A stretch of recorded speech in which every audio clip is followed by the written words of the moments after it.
All right, folks. Hope you guys are having a good day. Got a little bit of a hot mic there. Sorry. All right. Hope you guys are having a good Saturday. Tomorrow's Halloween, which should be quite a bit of fun. Around where I live, Halloween is kind of a big deal. And even last year, it was actually very refreshing. And I still live in California for the moment. But like where I live, Halloween's a huge deal. Everybody decorates. Everybody dresses up. Everybody trick-or-treats. It's like crazy in my neighborhood, or, which is actually out in the country. But it's a big deal where I live. So last year, it was really refreshing to go out and have just everybody not taking this whole pandemic crap very seriously.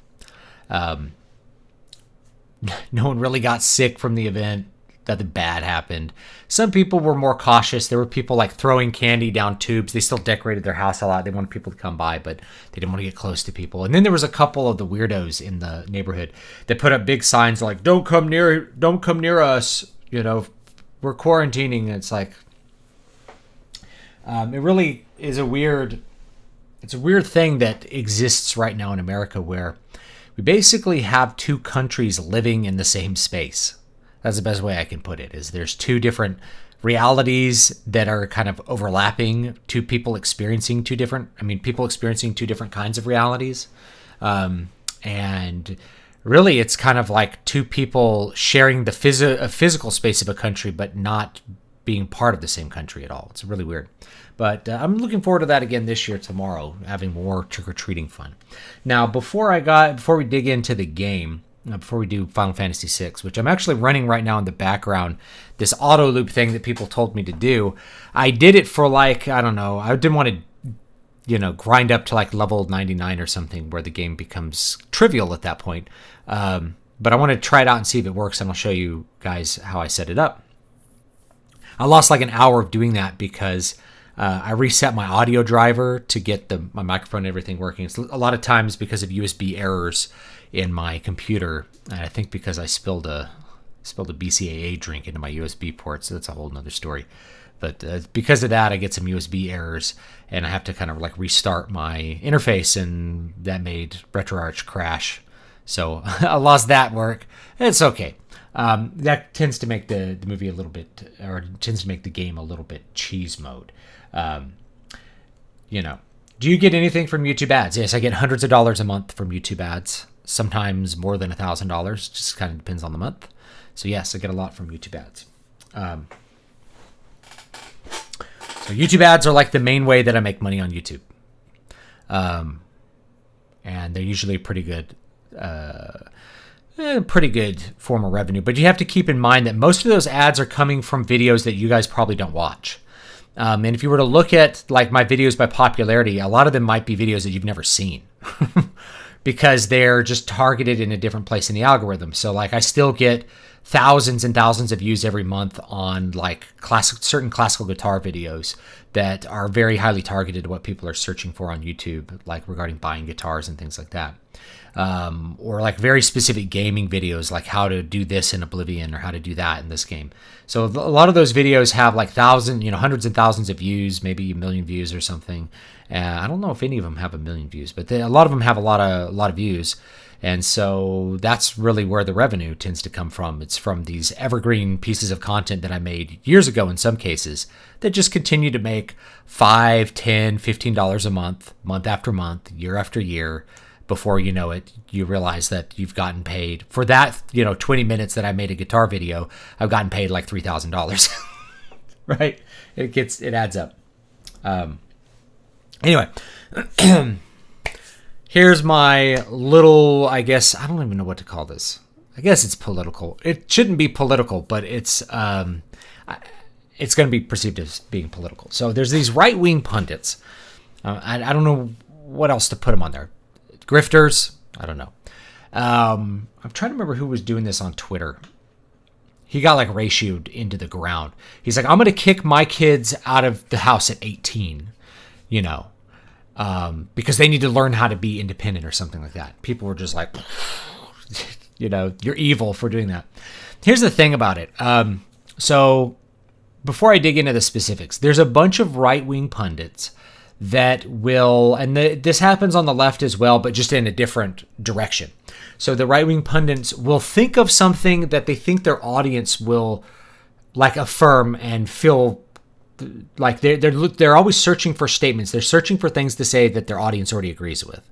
That's kind of the right-wing punditry in a nutshell. Basically, everybody's trying to figure out how to be Rush Limbaugh, and they don't really know how to do that. So instead, what they do is, our audience is like this. We're going to say the things that our audience already agrees with. The thing about some of these guys, and Matt Walsh is one of them, is that they will try to say something that seems kind of masculine and is directionally what they perceive of as being masculine. But since they don't have an understanding of what masculinity actually is, because it's kind of deficient in them, they end up saying things that are ridiculous or are, really the things that their enemies would really want them to say. Like, I'm going to kick my kids out of the house at 18. You think that that's somehow masculine. I'm going to throw my kid into the Nietzschean wolves and he's going to come out like a Superman, like Conan the Barbarian. They forget that Conan the Barbarian killed Fulsadum at the end of the movie, the person who inflicted his struggle upon him, right? So your kids are not going to appreciate you forcing like a horrific struggle upon them when they're young. And there's also ignorance as to how the economy works, but mainly it's that they perceive that direction as being somehow masculine. So they say it and then they get shocked when actual men are like, no, this is ridiculous. So Matt Walsh said something about like paternity leave is stupid. And it's like, I would never take paternity leave. He's trying to think like, he's trying to think like his audience, trying to think like, what would a masculine man think? What would a man think? Well, he would say something like this, like, it's totally gay to take off time when your wife has a baby. Well, your anemic wife after giving birth might need help. And also you'll love the baby and you'll want to spend time with the baby, and bonding is important. Just because just because you haven't given birth doesn't mean that you aren't going to benefit from spending time with your child, or your child is not going to benefit from spending time with you. Very unfortunately, when my first son was born, I had to go back to work when he was 5 days old because it was a new job, and I didn't have an option to take paternity leave or walk away from the job at that point because my family needed to work. And it was really bad because my wife was anemic, and luckily she had a lot of sisters around who lived nearby that helped her and things like that. But the paternity leave, it's very important. But you see something like this, like, I don't need no paternity leave. I don't need to stay with no babies. I'm not going to change diapers. And it's like, this is not what men actually believe or think. But they're trying to think like men. And it shows to me like a significant deficiency in their ability to understand masculinity. And it's the same thing with this guy. I'm trying to remember who it was. Maybe I bet you I could just like look at like the mentions on Twitter, and I'll find it again really quickly who said it. But it doesn't really matter who said it. He said, I'm going to kick my kids out of the house at 18. You get all these conservatives who say things like that. Well, if you're trying to build generational power, you want to give your kids as much of an advantage as possible.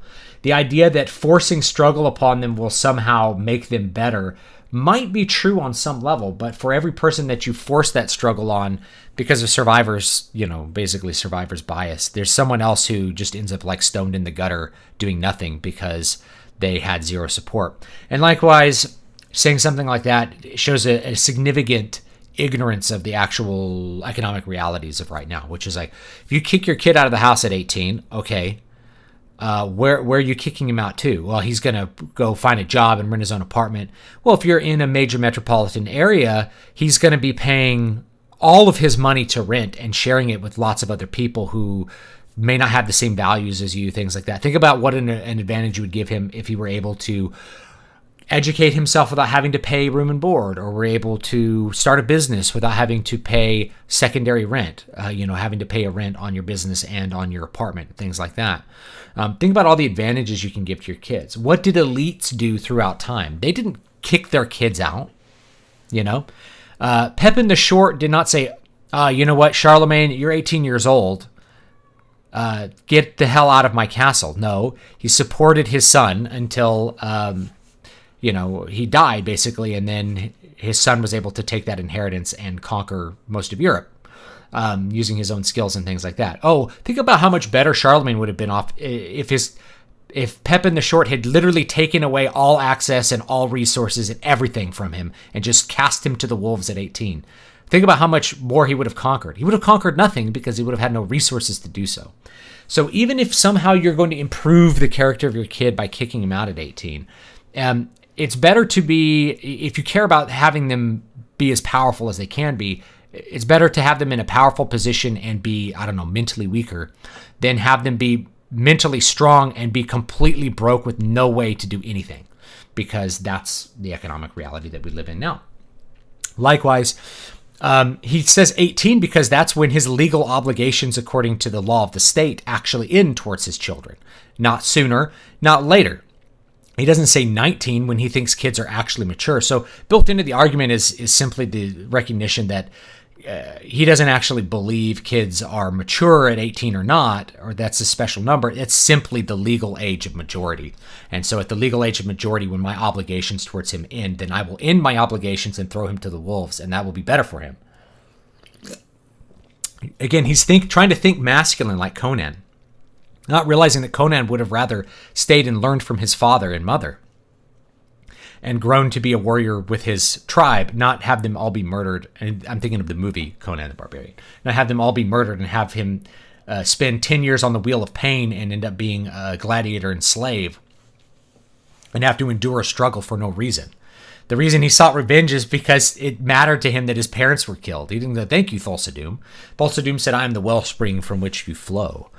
I'm your father. And he killed him because Conan did recognize that at the end of the movie. Do they think like this? They think like, what do men think about? They're like aliens trying to think about how you actually conceive of things without any notion of what male responsibility is. They're so separated from the Roman ideal, they have no idea what like patriarchy actually is. Meaning, your son really would not come into his full maturity until he was well into his adulthood, say 30 years old. That's Roman tradition. And you can see that with actual, masculine authors when they create things that, say like Tolkien. The Númenóreans would simply depart. They would choose to die when their sons were of full stature. Not 18, but rather when their sons were like 50, 80, 100 years old, because they lived to be like 200. So when their sons were like 80 years old, then they would leave the kingdom to their sons in their full mastery. They didn't kick him out of the house at 18 and be like, all right, now you guys have to find your own way and maybe you'll be great. There's also hypocrisy with guys like this because they always get a job from their dads. And I remember this same guy followed this up with like, well, you can go down to an RV dealership and get a job and make $100,000 a year. I'm like, I don't know if you realize this, but there's not infinite RV sales jobs and they don't make $100,000 a year anyway. It's completely stupid. But it's one of those things. Kick your kids out of the house at 18. This is a boomer mentality. Like, I'm not going to care for my kids. I'm going to kick them out. Me. Of course he'll be fine. I worked a summer job and I could pay my tuition and my rent for the entire year on that. Well, it's 2021. That ain't happening. 2021, he has to take out a $50,000 loan just to pay the rent while he attends UCLA, even if he has a full scholarship. He's going hundreds of thousands of dollars into debt as an 18-year-old because he doesn't have access to generational wealth. You want to pass as much wealth on to your next generation as possible. You want to give them as much of an advantage as possible so they can have as many kids and grow their power as much as possible as well. And the last thing I'll say about things like this, kicking your kids out of the house at 18. This is a psyop on some level by forces that really value taking your money. If you kick your 18-year-olds out of your house at 18, they have to go and find apartments that they have to rent. So now there's, 3 houses instead of 1. Well, that's actually better for the economy. Economists will actually, you could find this. They don't want to say this a lot because it kind of gives up the game, but like divorce is good for the economy. How is divorce good for the economy when it destroys wealth and reduces the living standard of everyone involved? The mother, the father, the children all have a reduced living standard because of divorce. So why is divorce good? Because it forces 2 people to set up 2 households, pay 2 rents, have 2 incomes, pay 2 sets of taxes, pay 2 sets of service things on those 2 sets of property, 2 sets of clothes maybe for kids, 2 sets of furniture, 2 of everything. So where you would have 1 thing, which is efficient for the family, you have 2 things and you have to spend money on that, and that is going to be better for the economy because you're spending money. You don't have somebody staying home and making meals. You have people paying more of their income to eat out, things like that. So, divorce is good for the economy because it will increase GDP. It will increase the transfer of money between people. But it's not good for the people who have to go through it. It's not good for the kids who have to endure it.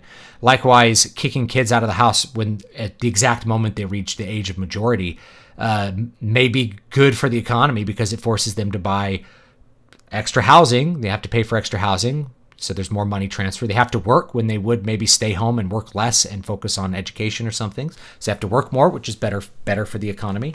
And then, of course, they have to buy all their entertainment separately they have to buy a separate set of Netflix. They have to pay a separate cable bill. They have to pay a separate electric bill. All the things become separate. And that impoverishes the children in ways that are not immediately obvious, but is actually good for I don't know what to call it, the economy, the greater system of mammon. So that's my rant about that, is that most of these pundits, you can smell them when they're trying to say something that they think is masculine, but they don't actually understand manhood because they're basically man-children that have been kind of coddled and protected and don't really understand the way the world works, have never really studied history, and have never really taken their responsibility as a father or a man seriously. And part of it is not their fault because they may have had boomer parents that, frankly, abandoned them to the TV, the way a lot of my generation happened to be abandoned to the TV. And the way I think maybe the younger generations are more or less abandoned to social media and the internet and schools. It's the same thing. We were in daycare. We watched TV, didn't have parental interaction. Next generation is in daycare and school, but on the internet maybe. And it's a different replacement for what's missing, which is the patriarchal support, control, guidance of the family. The patriarch is not just the overlord of the family. He's the one who helps the family. He's the one who builds the household. He's the one who guides the children. He's the one who guides the path. So real patriarchy is good for everyone involved. And we tend to think of, you're told by feminists that patriarchy bad because man in control, but really it's patriarchy good because, not because man is in control, but because man has responsibility. And he has responsibility, he has power over things. It's good if the man is good. It can be bad if the man is bad. But generally it's good because men will care about their families. So anyway, there's my little rant for the day. Bradford's right. Individualism turns into collectivism due to the inevitable economic collapse that comes. Yeah, you just split up that wealth a lot. Imagine you have a castle. Your castle has many rooms. And you force your kids to go build huts. Well, now they know the value of the castle, but in the time that they spent building that hut, they could have been improving themselves in some other way. They could have learned sword play. They could have increased their riding skill and learned better how to command their footmen so that they could conquer more territory. Nobles of the past understood this. In fact, Augustus is a great example. I'll use Augustus. I'm going to turn on this fan because it's getting warm today. We always get this little heat wave around Halloween. So Augustus, one of the big reasons that Augustus is because he had Julius Caesar's money and Julius Caesar's name. Julius Caesar adopted him as his son, and in the Roman tradition, that means he was his son. The adoption was completely considered literal, formal son. So he was Caesar's son under the Roman mentality. So when he went to Caesar's troops, he could command their loyalty. I am the son of Caesar. Yes, Caesar did us right. Caesar gave us wealth. Caesar gave us victory. Caesar's luck was with us. Your luck will be with us too. We will follow you, Augustus. Also, Augustus had Julius Caesar's fortune, the most vast fortune in the Roman Empire, which meant he could pay all of his armies. So because at the age of 18 or 19, he was able to have those resources. He didn't have the resources taken away by his parents. No, you have nothing. Go find your way in the world. No, he became Augustus because he had the full resources of his father at his disposal as a young man and was able to use them to great effect and eventually become emperor of the world. You know, Augustus did not become emperor of the world because he was a Conan-like Nietzschean Superman, but because he was Caesar's son and continued what Caesar had done. And was skillful and crafty in his own way, too. Hi, chat. Hey, C-Dub. Hope you guys are having a great weekend, too. All right, let's check chat again before we jump into Final Fantasy. Here, I'll let's see if I'll quickly do this. I think I can bring up the menu. Menu toggle. Let's go to save state. All right. We saved this state. All right. There it is. Let's see if I can zoom this up just a little bit.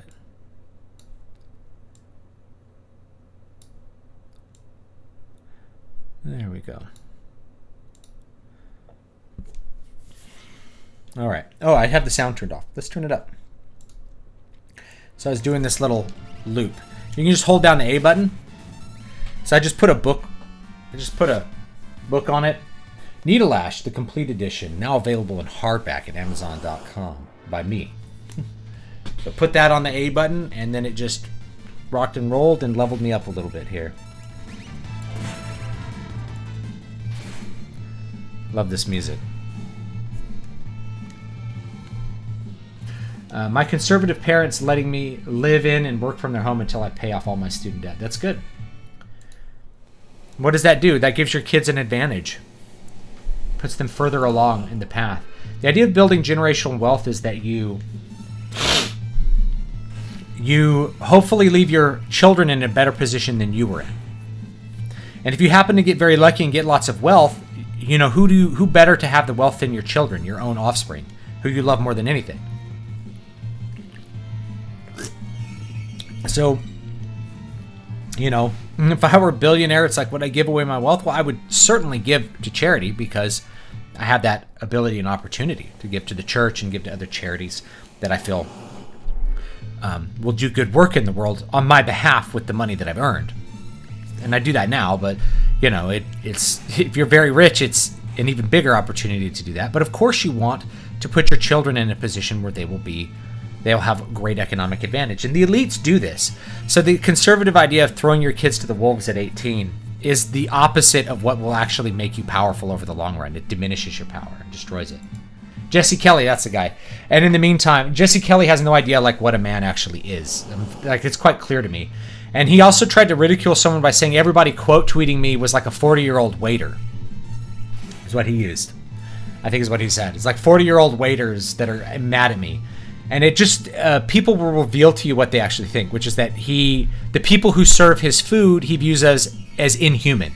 He views them as basically demons. Like, the point, it's an old liberal tactic, which is to demonize your opponent. And so he imagines somebody saying these things is, quote, a loser, as though a 40-year-old waiter is a loser. I know 40-year-old waiters who own their own homes, right? Outright at this point. I've met 40-year-old waiters who are far more successful than 40-year-old college professors, at least financially, and certainly personally. They're able to maintain a marriage, able to have kids, able to provide for those kids. There's nothing wrong with having a service job. There's nothing wrong with being a waiter. But in his mind, that's a bad thing. And basically, these are the people who do everything for him. He views as inhuman, like they're basically slaves to him, which is why he's putting them into a slave caste when he tries to ridicule them. You know, there's nothing wrong with being a waiter. There's nothing wrong with working at Lowe's. There's nothing wrong with working at McDonald's. I only use those as an example because people view them as like an entry-level job, right? But you can make a lot of money as a waiter. I've had people wait on me at Smith & Walensky and get a $100 tip. That guy's making $500 a night easy. And in New York, that's not going to go that far, but it's certainly going to be better money than, you know, the college professor getting paid $37,000 a year to teach like 8 classes while the tenured professor doesn't do anything. All right, YouTube ads answered that. My conservative parents got that. They dish out hot takes in order to own the libs, but just wind up looking like fools in the process. It's because they don't. They're trying to say things that their audience will like, but they don't understand their audience because they're not really men. They don't really understand what it is to be a man. Yeah, masculinity has devolved into beards, beer, and bacon. Like, bacon is the silliest one. It's like bacon. Yeah, fat. Bacon makes everything better. Yeah, you're adding fat to it. You could add butter to things and it makes it taste good. You can have olive oil to things and it makes it taste good. Huh, dipping this bread in olive oil tastes really good.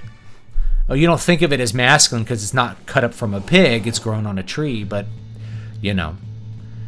When monks in the Mediterranean world, say like the Egyptian desert fathers, when they would fast, their fast involved abstaining from oil because olive oil was considered like this essential thing that made everything taste good. So you abstained from oil. Shouldn't they be taught independence before 18? Maybe. Here's the thing. If your kid is going to be a lazy neat, at 18, unless you kick him out of the house, you've done something wrong as a parent. So you're going to solve that problem by probably doing something else wrong as a parent. Kicking him out of the house. Well, that makes sense, Oh, my kid is totally a loser and just plays video games all day and has a part-time job and won't, I'm going to kick him out of the house.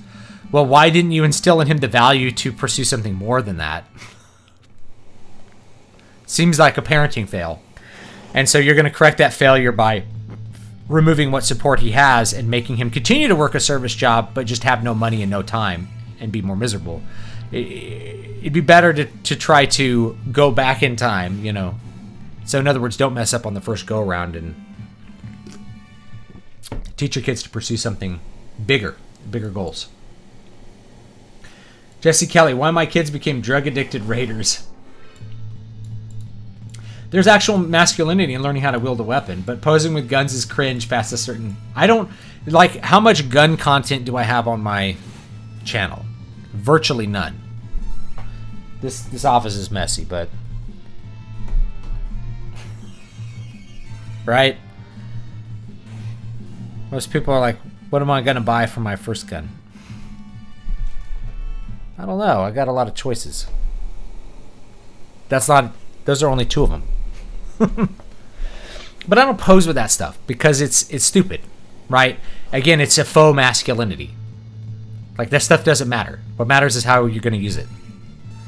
I don't need to post every little hobby up, especially a hobby that's going to get me in trouble with the law eventually, because they're going to want to take them. That's how it's going to happen. So yeah, they do stuff like that. It's pretty cringe. You're right. I think posing with guns is pretty cringe. But I think much better, and I think my son and I are going to take up archery. I think this is going to be, my son's told me a bunch of times he wants to learn archery. And so I think I might do that. I think I might do archery with him because it builds strength. It's fun. It's fun to shoot arrows. It's a lot of little things, and I think it'd be good for him to learn more archery. So I might take up archery with him, which would be something new and fun for me. And it builds a lot of back strength, which is good for kids. It's a good way to build your back strength up and get you to work out and those sorts of things. And it's a good skill. It's a cool skill. Or if you decide to take up, say, HEMA or Kendo or something like that, that's a great way to build physical fitness and hand-eye coordination, accuracy, get in tune with the methods of your ancestors as well. I think that's valuable to know, to kind of touch that ancestral memory of how your ancestors used their tools and how they felt about weapons and what they did and what techniques they used and why. All that stuff I think is really valuable on a spiritual level as well as just a physical level too. Same thing with training Brazilian Jiu-Jitsu or whatever you want. It's good for your body and also good for your mind and puts you in a good headspace for that sort of stuff. Do I think knowing Brazilian Jiu-Jitsu is going to make you win a street fight? Having been in some street fights, maybe. It'll teach you, if it teaches you how to take a punch, Like if you study boxing and learn how to take a punch, you're in a big advantage. The problem with like fights out in the real world is they're way more chaotic. You know, it's like I know how to do a triangle. Yeah, but the guy's coming at you with a broken beer bottle, so good luck. That's the real world. The real world things are way more dangerous. Not that you can't ever use what you get in a Brazilian Jiu-Jitsu class, you absolutely can, but thinking that it automatically makes you some kind of like Superman when you're walking around and no one can touch you. No, that's a bad mindset. It's going to get you in trouble. You also have those morons with a Freudian fixation on firearms that make everyone look bad. Yeah. I resented every attempt to make me do shit when I knew that it wasn't necessary to do so. I resisted it and I refused. I'm with you. Confident families to our eyes are no different than competent businesses. The leadership cultivates the talented subordinates. That's a great way of putting it. Trains them into their roles and grooms them to succeed him. I'm going to take it to the spiritual level here too. So, spiritual level, right? The church is arranged as a patriarchy with Christ as the head. Christ cares for his church as if we are his family or his bride. You know, wives, submit to your husbands. Husbands, love your wives. What that really means is that you are actively, you're not a lord over your wife and she's a slave, but rather you actively love your wife and you are doing what is always best for the family and for you. So your family should really be a reflection of how the church operates, not just something that you have lordship over. You have to be trying to actively make your family as good as possible, improve their spiritual well-being, improve their physical well-being, all that kind of stuff. So, taking it to the spiritual realm, you need to act towards your family as Christ does towards his church, which is with love and grace and care, and not like thinking that you are going to withhold care and love and that is going to make your family better. That is not how Christ teaches corrects his church. It's not how Christ treats his church. He doesn't withhold the benefits of the Spirit from you until you prove your worth or something like that. It's the opposite. It's like more like the prodigal son. You've gone away and rejected the Father, and you come home and he instantly loves you and cares for you. That's God's love for his family and for his church. If you don't have a college degree, you're locked out of establishment power and prestige and the wealth it controls. You'll be lucky to make mayor. You will never be governor or president, unless you're Arnold.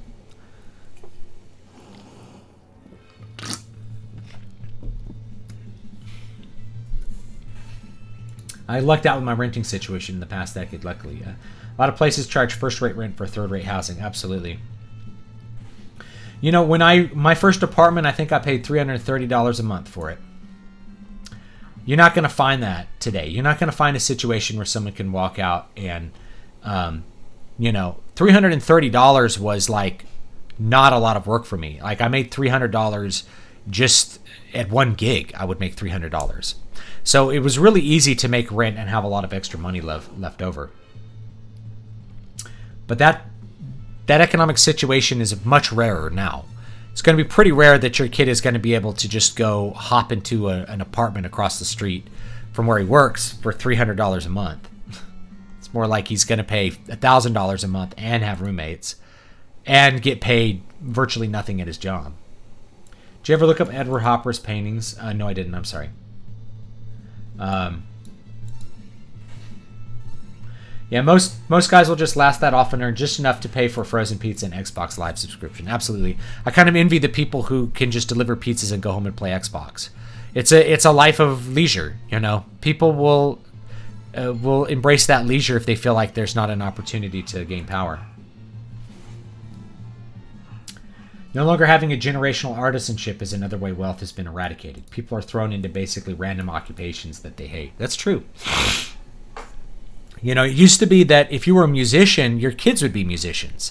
The Bach family were all musicians. They've been musicians since time immemorial. It was like their family job. To the point where the word Bach just meant musician. What? Someone knocking? I'm hearing something. I wonder if someone's at the door. So, anyway.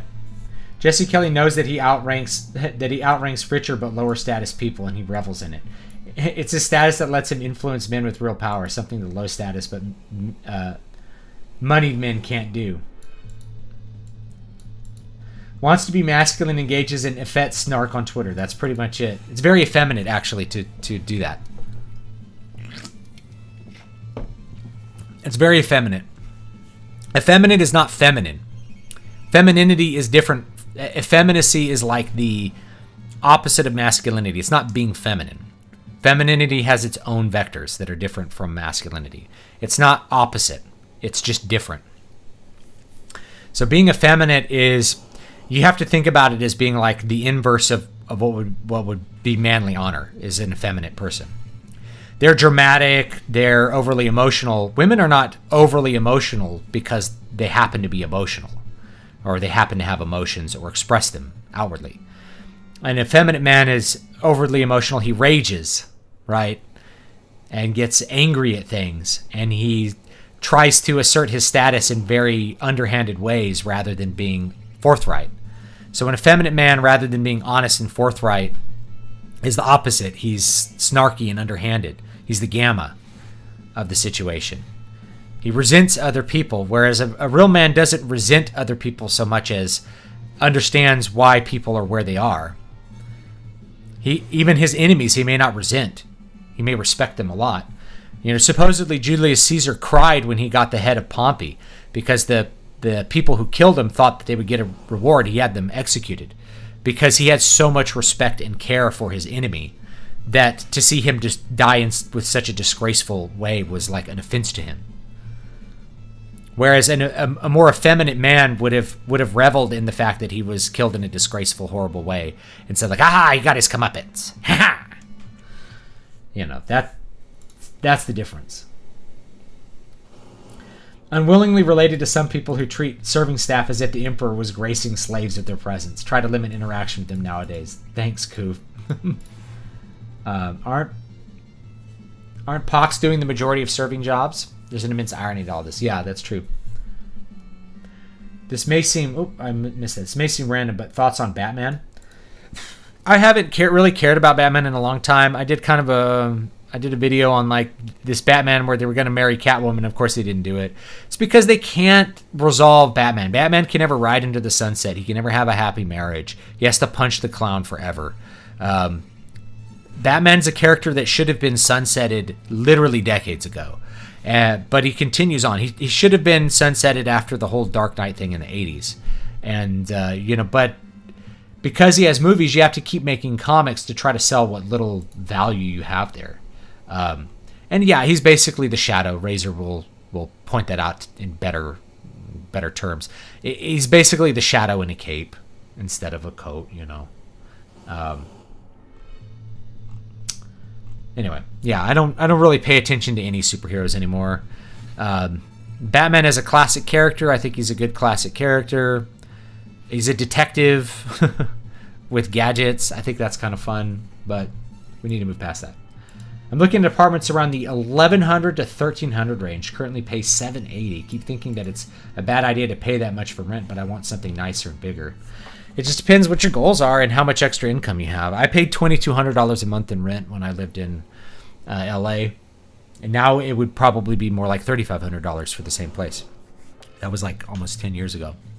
So that $2,200 a month, I say that and people would just like, what? And I'm like, that's how much rent costs. Why do you think we left LA? We left LA because we were pulling in, $100,000 or more and paying, I had to write a check to the IRS for taxes my wife owed on her second job. I think in the amount of $11,000. I have to write an $11,000 check to the IRS. And I was like, it's time for us to go. We can't stay here. So we got to get out of here. Yeah, when we moved to the Central Valley, it was for a lot less money, made a lot less income. But the living expenses were so much less, came out way ahead. Now we're kind of considering another move. We're considering moving out of California entirely. That's not for economic reasons. People often cite the economic reasons. California's too expensive, blah, blah, blah. I don't care about that. I'm doing okay financially. It's the liberty, right? Is that my civil liberties have been so destroyed living in California that I can't stand being here in a lot of ways, and I'm afraid for the future of my children. And I want to be in a place where they have their own body autonomy, where they can't be forced to take experimental substances in order to have access to basic social institutions, right? All of those things, our liberties are just gone here in California. They've been disappeared. So that's really what's going on my mind when considering moving out of California. Is I want to go to a place where the state government at least is not so hell-bent on destroying every piece of liberty that people have. The Dark Knight Rises was a great way to see Batman be sunsetted. I agree. I agree. Yeah, it's good that it ends, you know? It's good that it ends. I don't know anyone that's expatriated from the U.S. yet, but I do know folks that flee high-tax U.S. states. Yeah, California is a high-tax state. But that's economic, you know? I don't care that much about that right now. Yeah, the economic would be a bonus. Like if we could be financially better off by leaving, that's a bonus, but that's not the motivator. Like, we have my wife's family is still here, but we've barely seen them over the past 2 years because of COVID, because they take it very seriously, and they especially midway through this, they were very worried about these things. So we just we haven't had the family that we're supposed to be physically near had any access to them. So if my main way of interacting with like my family is like social media, I don't use Facebook anymore, but maybe I'll start using it again. I don't know. If it's social media or phones, well, I could do that anywhere. Might as well be somewhere where I'm allowed to own the guns I want to own, where there's maybe a shooting range within 80 miles. I live in the country, where I can not have to inject experimental substances into my body in order to have access to the economy. And let me tell you, the slippery slope stops wherever you choose it to stop. So whatever mandate they can get away with now is just going to be the justification for another impingement of your liberties. The next step. What's the next step? Well, maybe they can force your kids to take hormones. You know, if they say that they're trans, then all of a sudden you don't have control over what is going in your child's body that is harming them. And you have to think about the vaccine. The vaccine is a great example when it comes to kids. The kids have virtually zero risk for COVID death, or for even like any kind of significantly bad outcomes besides death, right? We don't want to get into binary thinking here. So kids don't really get that sick from COVID. Both my kids had it. My son was sick literally for an afternoon, whereas I ended up on antibiotics because I had a cough so bad that I really think it just I hurt my larynx coughing so hard from it. But wasn't bad. So my kids have already had COVID. So the vaccine for them, of course, will have no medical benefit, because it's just not going to, unless you engage in magic thinking where giant mega corporate product is somehow better and more effective and necessary, when it's designed to do exactly what you've already had, which is it's designed to replicate you having the disease without you having the disease, but you actually had the disease. So you have to be engaged in some magical thinking to think that a vaccine is going to be better than just having already had it. But the vaccine, low incidences of harm, let's say, are still incidences of harm. So you're making a child, especially when you group them all together, you're going to kill children in order to prevent other people, presumably, from dying because of a justification for herd immunity, which is how you eradicate a disease. So in other words, you're going to kill children. You're going to kill children by forcing them to take a vaccine when there's no chance that they would have died actually having the disease. It's completely retarded. The first reason that you would take an inoculation is because the individual is at risk of it. Eradication through herd immunity is a different thing entirely. But that's what people get fixated on. They're like, well, it has to be herd immunity to have this disease be completely absent. It's like, well, I got news for you. You've already supposedly reached herd immunity and people are still getting sick. So it's going to continue that way. So yeah, you're going to kill children just statistically. You're going to cause children to die because there will be low incidences of significant negative outcomes from vaccines. But at the high enough numbers, you're going to have children die that otherwise would not have died of COVID. And those kids who died of the vaccine would not, if they had gotten sick from COVID, would not have died. So in essence, you are shifting the deaths around. Now, there are kids who maybe could use the vaccine because they are individuals at high risk. Some kids have high risk. There have been, out of the, I think, 600,000, 700,000 people who died of this disease, 300 or something were children, and they all had something else going on for them, like having Down syndrome.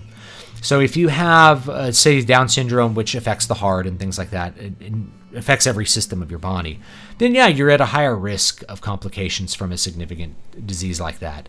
But if your kid is normal, there's no reason to give him a vaccine, which has the potential to harm him and will not benefit him, and it will probably make him sick, just as sick as if he'd actually gotten COVID.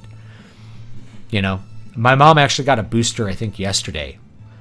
She didn't tell us she was doing that. She's been sick for 2 days. You know, that's how it is. Anyway, I recently got back from seeing a double feature of The Invisible Man and The Wolf Man. It's really cool. I found myself watching more older films in theaters than new films. I like old films like The Wolf Man. I haven't seen it in a while. I'm 30 and still live with my mom. I wanted to move out last year, but COVID screwed up those plans. Now everyone's moving here to Florida and driving up the housing market. Yeah. Well, I moved back in with my parents at 27. Basically, I had like a career collapse that I really can't get into for legal reasons. And that sounds so stupid. But like, for legal reasons, I can't really disclose everything that caused that.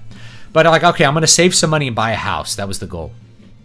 I'm really glad I had the option to do that because I was able to basically live on the cheap and put away a lot of money. Now, problem is that my dad died a year later. And so when my dad died, there went all my savings because we had to spend thousands upon thousands of dollars on funeral expenses. You just don't even really think about how expensive it gets to bury somebody and to do all of those end of life things. You know, put up random family in hotel rooms because they didn't have the money to stay in a hotel, things like that. You know, just things really added up. So all my savings that I had put away for, like, you know, down payment on a house, plus my dad and I had made a bunch of money doing gun shows and things like that. My dad was a gunsmith.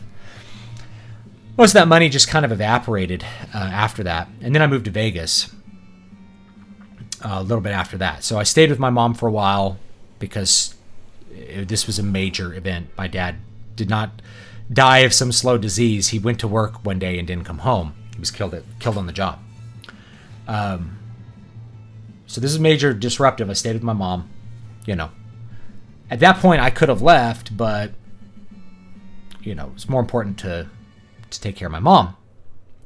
And then I moved back in with my mom briefly when I was returning to California before I got married. And that was just kind of a transitional thing. But imagine if my parents had said, no, that's not an option. I have to find, you know, I need to cover 3 months. I need to find a place to stay for 3 months. And I have all my stuff, you know, like my desk, my guitars. I got a bunch of crap. It would have been really hard to try to find a 3-month location to exist as an intermediary because my mom was like, no, you can never come back home because you're over 18. You know, so yeah, I moved back in to save money for a down payment of a house. That probably would have happened, but you know, other things ended up evaporating. That's just how it goes sometimes. I like characters that can have an infinite number of standalone stories. Yeah, I like that too. Sherlock Holmes, Hardy Boys, Conan, Shadow, Batman. Yeah, I like that too. That's kind of very pulp. You know, and same thing, James Bond, right? Each movie is a plot that involves that character of a certain kind, and it never gets old because you can always come up with new, different kinds of plots and new executions of that. You know, it's always cool to get a new Vampire Hunter D novel because it's a cool new sci-fi vampire story with the same character. He doesn't need to really ride off into the sunset. He just needs to solve the problem that's in front of him in that episode, you know? All right, I think maybe, I'm not sure what level we are now.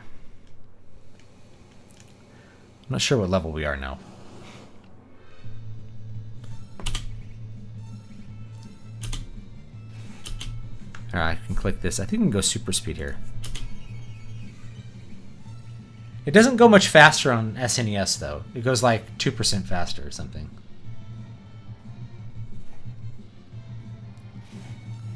Turn up the battle. Maybe if we turned up the battle speed. If we really prepped this, we could probably get really way further ahead than we're getting with this.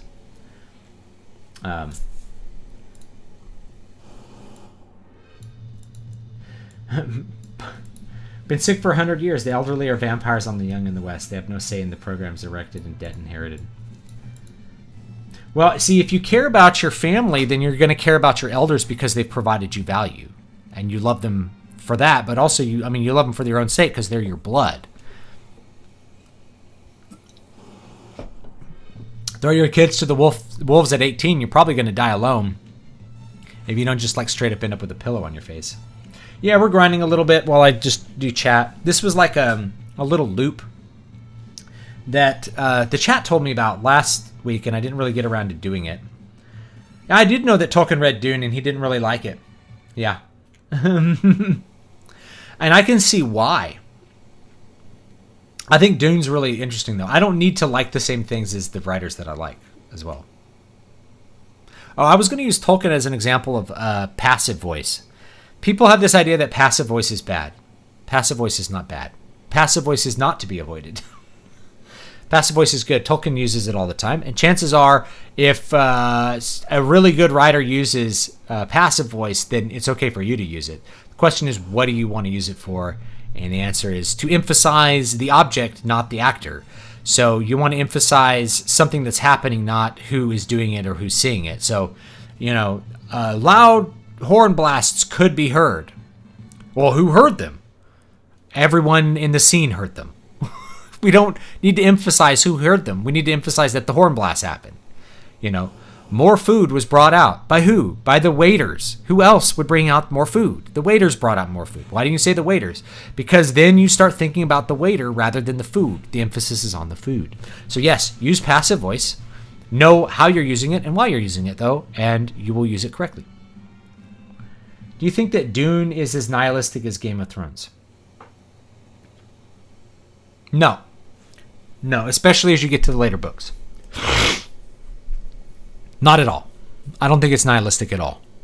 So, by the time especially you get to say God Emperor Dune, where you have Leto the Tyrant, who's he hybridizes himself with sandworms. He has the sand trout. Is that what they're called? He has these little infant worms cover his body and make him invulnerable, and he lives for I don't know how, 3,500 years or something, as the God Emperor of the universe, basically. And his whole point is that he's trying to create people that are invisible to prescience, because he sees on the horizon some big threat to humanity, like aliens coming in. And so if every planet is strong and independent, then humanity can't be conquered. So he has a purpose to everything he's doing, including his own death. He knows that someone will be able to assassinate him when he can no longer see them, when he no longer can presciently sense them. And at that point, then his golden path will have been, achieved. That's not nihilistic. You can say that it is consequentialist, certainly. But he has a purpose to what he's doing. And it's actually pretty cool. Yeah, Dune does have some uplifting messages about the human spirit.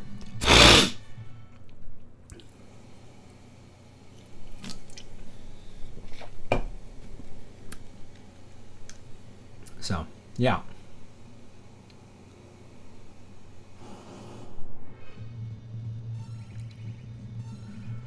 So, yeah. I like Dune, though. A lot of people don't realize how much world building was left out of the movie. I realized this, after reading comments on the video. It was oh, no, they explained what the spice does with space travel. It's they did not. It's they said it was necessary for space travel. That's all they said. They did not explain why that was the case, or what the guild used it for, that the guild used it to make their navigators into crazy fishmen who could see the future. 5,000 years of guided evolution. You don't even have the name Melange. You don't have an explanation of why do we have these guild navigators piloting the ships instead of computers? Because of the Butlerian Jihad, which they don't even mention. There's Mentats standing around with their little, thing on their lips or whatever. But you don't explain what a mentat is. You don't show that Paul was trained with mentat training, that mentats are human computers. You don't have any of that. You don't explain why the doctor's betrayal was a big deal, because he was basically certified to be completely trustworthy by the emperor, you know. You're just missing all that. Like all the world building is missing from this Denis Villeneuve version of Dune. I don't know how they're going to do part 2 missing all of that, because all of that ends up being why he does many of the things he does. Paul does anyway. Yeah, I left out the mentats. They made Peter less important to build up to the Baron. Dune review win. Yes, I already reviewed it. I also put out a lot of these things on my website. So I did a little review on dungeon encounters. So a lot of this stuff is just on my website, dvspress.com.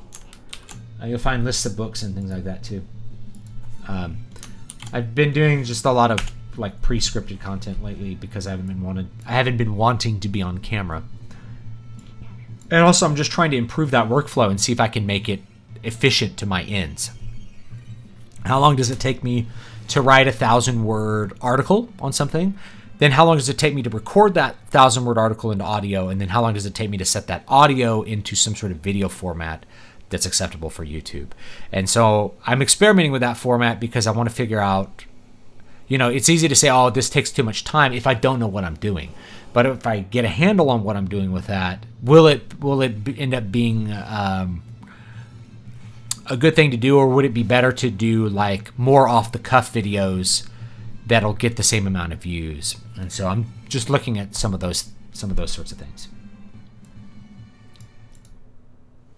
Yeah, well, it's the religion of the future. So the Orange Catholic Bible, I think I saw this as a comment too.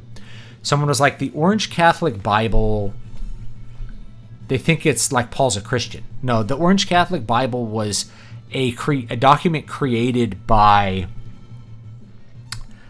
like, all the religious people got together. I'm trying to remember this. I think I have the book. I have the Dune. This is an old printing of Dune. I'm trying to think when this is from. Let's take a look at it. Here. Auto attack on. There we go. So, old printing of Dune. There we go. This is not a first edition. Don't get your hopes up that I got a first edition. I think this is a book club edition from the 60s. Here's the map of Arrakis from the North Pole, because they don't really chart the bottom things. I think it's in the appendices. There's like a thing on the Orange Catholic Bible. Oh, the religion of Dune. So yeah, here you go. So he explains it. Any comparison of the religious beliefs dominant in the Imperium up to the time of Muad'Dib must start with the major forces which shaped those beliefs. 1. The followers of the 14 sages, whose book was the Orange Catholic Bible, and whose views are expressed in the commentaries and other literature produced by the Commission of Ecumenical Translators. So this was an event that happened, and he explains this. So it's not in the text. He just kind of puts this at the end to kind of explain what the Orange Catholic Bible was. The Bene Gesserit, who privately denied that they were a religious order, but who operated behind an almost impenetrable screen of ritual mysticism, and whose training, whose symbolism, organization, and internal teaching methods were almost wholly religious. The agnostic ruling class, including the guild, for whom religion was a kind of puppet show to amuse the populace and keep it docile, and who believed essentially that all phenomena, even religious phenomena, could be reduced to mechanical explanation. So in other words, these are materialists. And the so-called ancient teachings, including those preserved by the Zen-Sunni wanderers from the first, second, and third Islamic movements. The Nava Christianity of Chusyk. So Christianity still exists. Islam still exists, but it's different from the Orange Catholic Bible, right? Which is an attempt at a universal, Catholic meaning universal, an attempt at a universal religion following the Butlerian Jihad. So all of those things are still around and influential. He didn't conceive of a future without religion. Rather, religion was kind of at the center of things. And you kind of have all the modern things there. An agnostic ruling class who is essentially materialist, completely materialist. You have people who pretend that they are not religious but actually are. That's the Bene Gesserit. Many parallels with that today. And then universalists who are just kind of basically soft universalists. That's the Orange Catholic people. And then hard religious people who are on the margin and who have always been there, and will always be there. A tiny unfoldable device. It was cool. And then they have some explanation on where this came from. They went into the, where did they go? With the OC Bible, CET presented the liturgical manual and the commentaries, in many respects a more remarkable work, not only because of its brevity, less than half the size of the OC Bible, but also because of its candor and blend of self-pity and self-righteousness. So they sat around in a cave forever, trying to come up with this new religion is basically what it was. So it's a man-made religion. It's the Orange Catholic Bible. Kind of interesting. I think it's one of the cooler things in Dune. Whoa! I don't know what level we're at now. We're getting there. It's kind of cool to just chat. We'll just chat while the grind goes on, and we'll do a boss.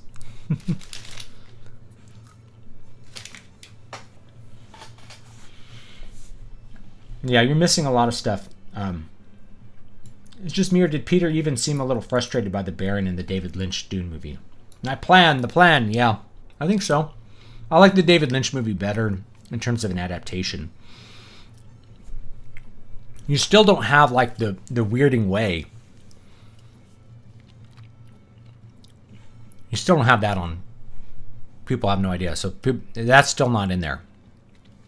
In Lynch's movie, he just made it like a sound device that could shoot through the shields. Because he thought it would be too hard to film like Kung Fu on the desert sands. Maybe he was right. I don't know. Yeah, the only thing with Gurney's Haliset is you see a lute by his bed when the attack begins. That's the only reference to Gurney as a poet musician. Gurney's a warrior poet. He composes poetry and plays music. Gurney's a really cool character, but you don't really get the sense of him in the new movie at all. Yeah, the new movie feels like it's missing an act. It's missing, I think there has to be an extended version. Yeah. WB and Warner Brothers and HBO Max. Yeah, maybe there is. But I mean, an extended version might drag even more than what we saw. It was a movie that felt long because it just was filled with reaction shots and slow things, and just didn't really bother to tell its story in an efficient way at all. That's why there's so much missing. In terms of an adaptation, I don't think it's that good of an adaptation, other than visually. I think visually, that kind of stark feeling, I think it matches the feeling of Dune. But you don't really get a sense of who the characters are really at all, at least compared to who they are in the book. Gurney is a very interesting character. During their sparring, Paul also says, "I'm not in the mood, Gurney. How about a song instead?" That's true. I missed that.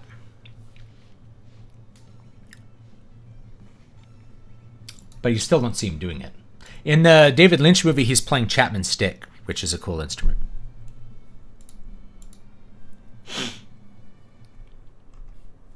I like the Atreides Manifesto from the later books and how it states how the universe at its core is magical. Yes. What are your thoughts on compositing parts of public domain pulp cover paintings together to create a new cover? I probably wouldn't do it, personally. There's a couple reasons why I wouldn't do it. And the main one is that compositing paintings doesn't work very well. So it's just a technical thing.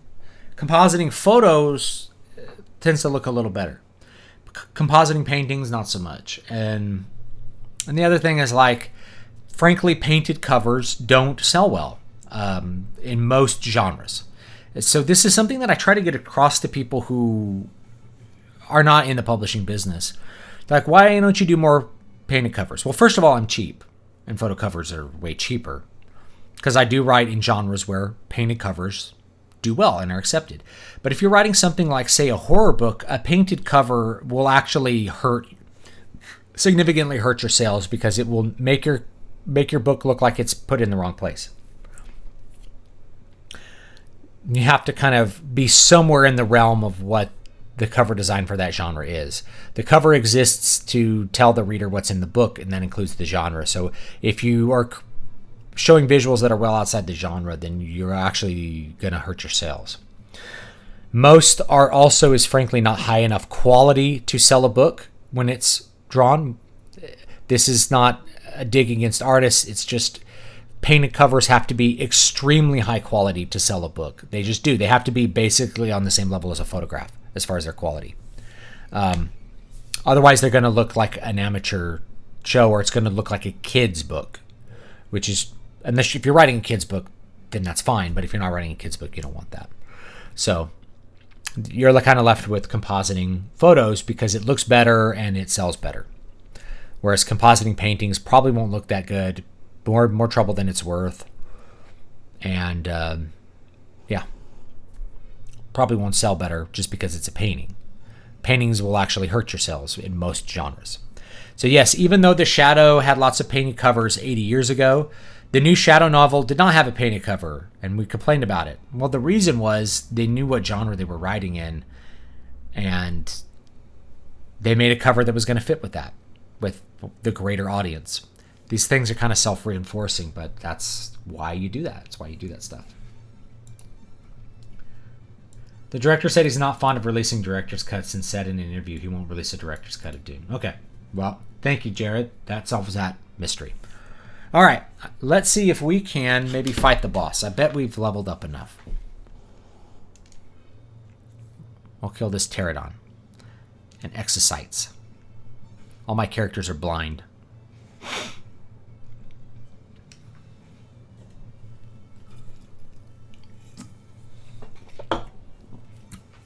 Isaac Asimov's I, Robot. I never watched the movie. There was a movie with Will Smith. I don't think I watched it. I don't really remember I read I, Robot, I think when I was in high school. I don't really remember enough about it to give any kind of critical presentation on it, I guess.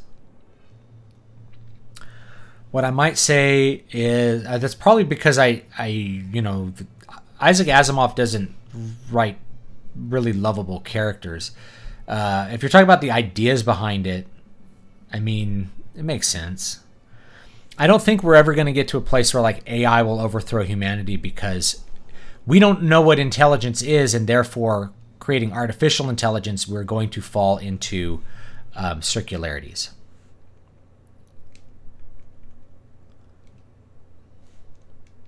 If that makes sense. You end up falling into a circularity. What that means is, you can't define intelligence.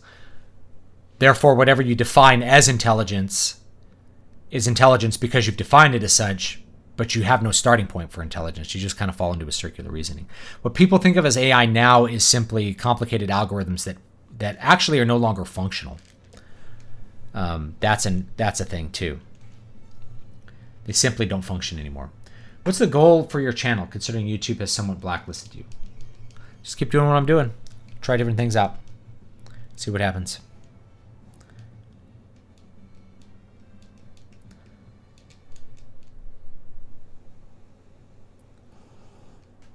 I could always start another channel at ground zero. I get very tempted to do that about this time of year, is to start another channel at ground zero and just kind of see, let me see what that can do.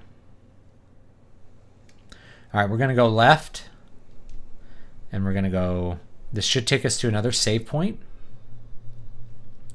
and then we can fight the boss.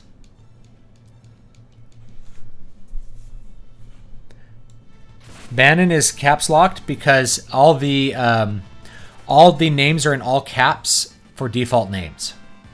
So Chad, Sigma, and Lucina are non-default names. So I used lowercase for them. But if you use their default names, then they're actually all caps. That's the answer. Let's see, what level are we? 21. I heard, I think Brian was saying you got to be around level 60 for something. So we've gotten some levels here. Let's see if I have some eye drops. Oh, I do. There we go.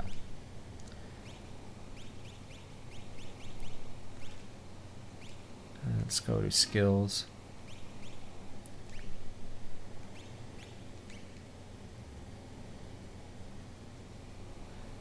I have to look at these.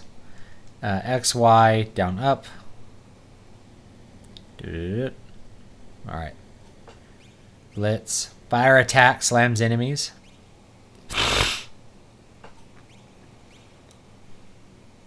I think this is suplex or something. Mystical purity slams an enemy. Bup, bup, bup, bup, bup. Alright. That's interesting. You can look at some of those. And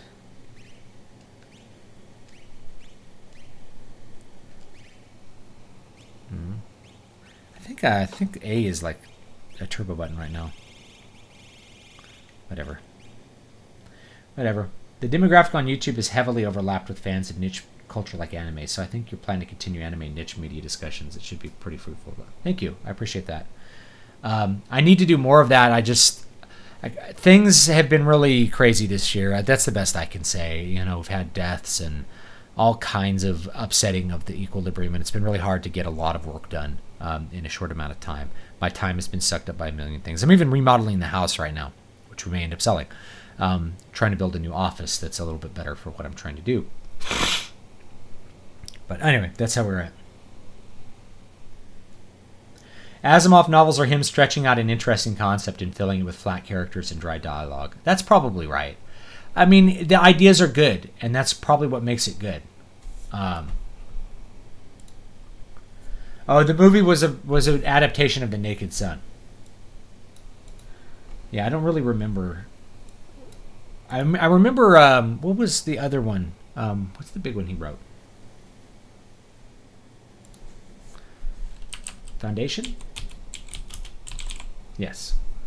So Foundation, I still haven't read these in a long time. But that's one that I, enjoyed reading.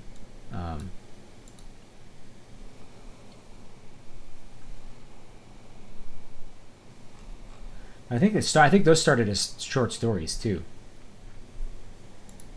I haven't read Isaac Asimov in a long time. Science fiction's always dumbed down in Hollywood because that's just how it is. All right, let's just try the boss and see what happens. I forgot to save. Oh well, I have the save state, so it's fine.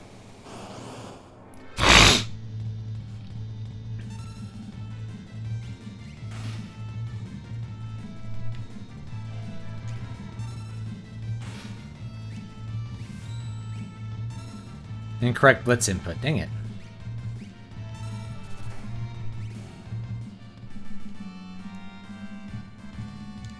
trying to practice these.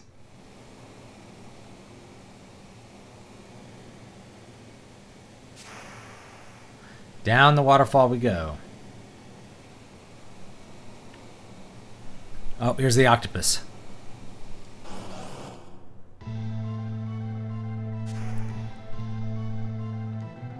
Game over. Don't tease the octopus, kids. Octopus looks really good.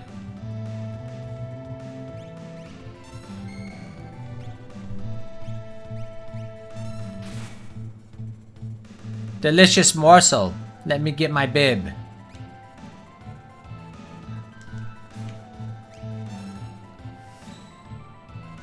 Incorrect blitz input.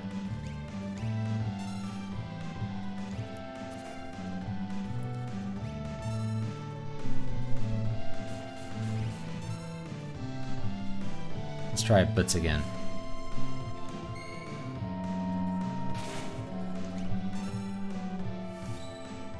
Incorrect blitz input. I need to work on this. Bannon. Muscleheads hate him.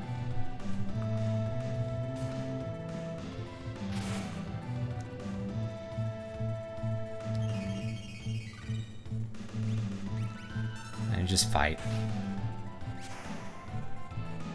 That's all, friends.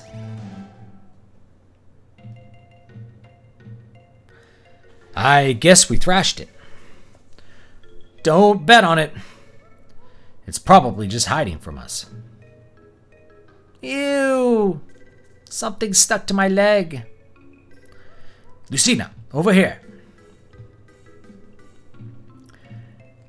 It's all right now. Watch out! I'm going to hit it with a blitz. No, Sigma. Don't distract me, brother. He's always been a tad zealous. Sigma. Don't worry about him. Are you sure he's okay, Bannon? You should know better than any of us. Any moment he'll flop right onto the raft. What the? Seems a little too perky. Huh. Sigma! Sigma! Take care of yourself.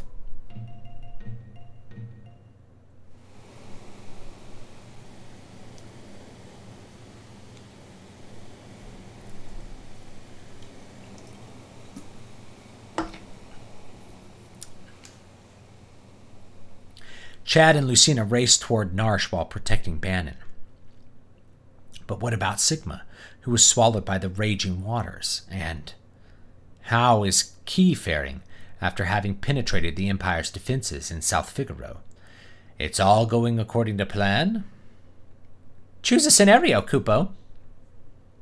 Alright, which one are we doing next? An interesting thing is this game is at one point you don't see the rebel leader ever again. The last you see him is in the Imperial City, regretting letting the Espers free.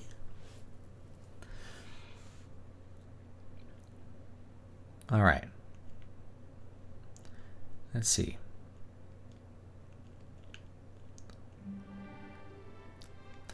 Key has worked hard to stymie the efforts of the Imperial troops, but now he desperately needs to escape.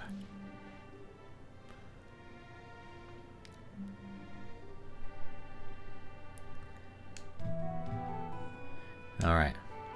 Gotta get to Narsh on the fly. Go in here.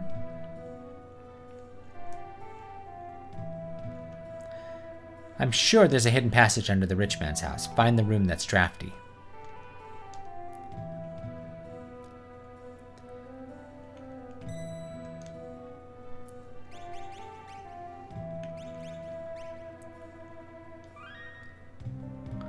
Alright.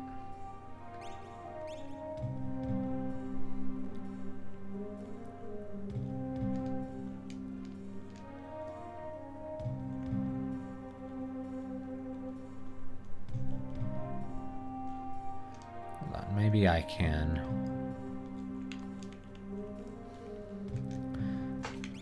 put that sprint shoes on him.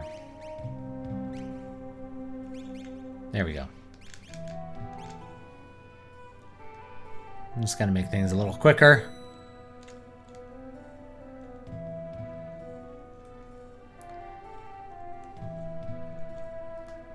Only problem with being Sigma male is you frequently have to get into fights with Mega Man. Gotta wait for him to walk away, I think.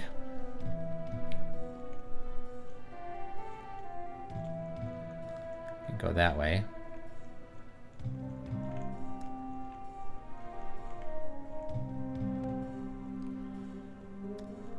Oh, can't go that way. I'll have to go through here.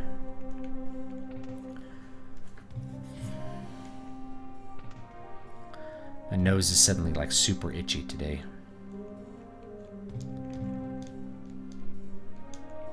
Bring me cider and maybe I'll talk to you. I never brought him cider. Yeah, you can, but I mean, do I need to equip another one? I don't know.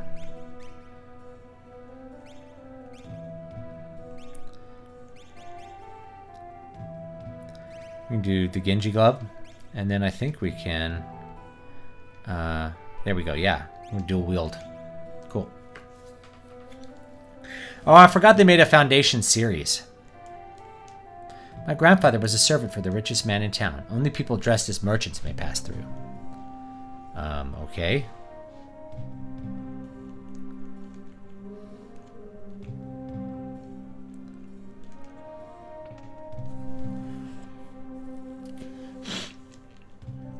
I probably wouldn't watch a Foundation series simply because... just wouldn't watch it. I don't like watching series.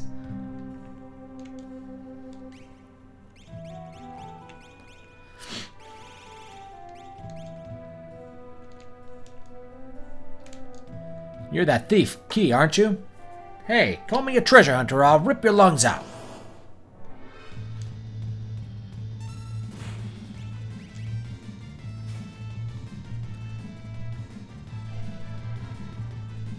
I wonder if I could steal from this guy.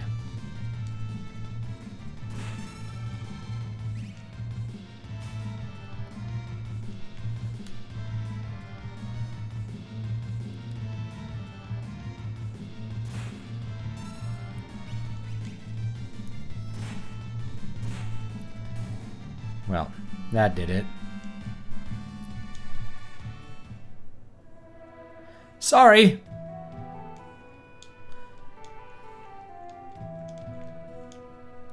Maybe we gotta go through at least like one of the guards here. We'll find out.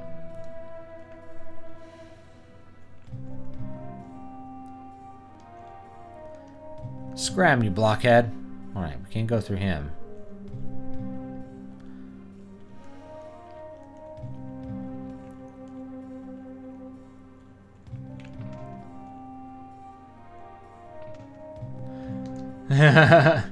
Foundation, take a suspect property and make it more paused. Surprised when it isn't as received as expected.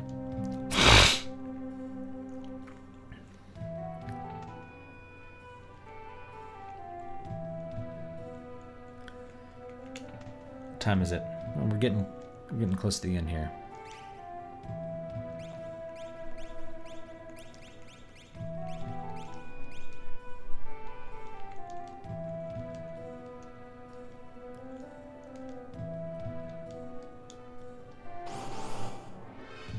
Oh, this guy again. See if I can steal from him again. Plumed hat. Okay, well that's okay. Stole his clothing too. There we go. I just saw that, Wade. Steal his clothes. Here we go.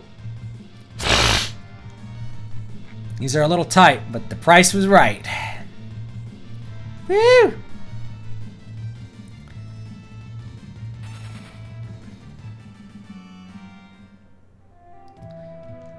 Alright. Alright, now we look cool. Pee your pants to stay warm. Sun Tzu, Art of War. My grandfather was a servant. Merchant, right? You may proceed. Remember if there's anything in here. We already got it all.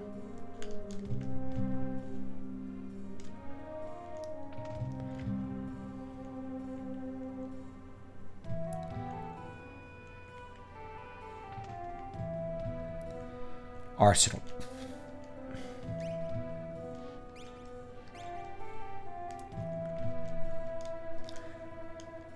Imperial soldiers are pigs, green suits, live to brawl. Lower ranking soldiers like to brawl. Try humiliating them by stealing their clothes.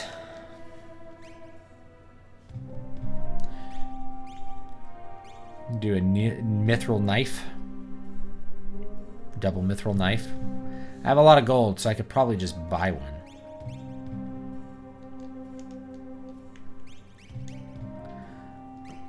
Oh no, I already have one. Alright, we're already good.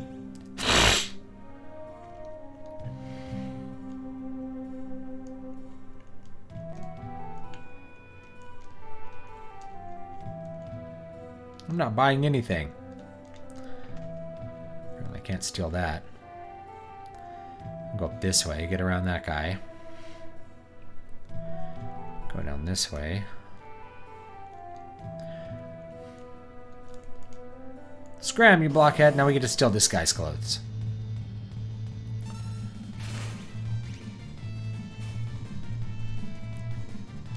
Stole tonic. Stole his clothing too. What are your thoughts on Krav Maga? I don't really have any thoughts on it. I've never done it. These are a little too big, but they'll do. My understanding is Krav Maga is something that you can teach quickly to people. And that's like one of its big benefits. You know, it's kind of why I like a spear is a good weapon. Is that people can learn a spear very efficiently. Quickly. That clown Kefka is on the verge of invading Narsh. We'll go around this way. A detached force is making its way towards Narsh. We'll link up with them soon. Halt! Time's up. Good, I'll take a break.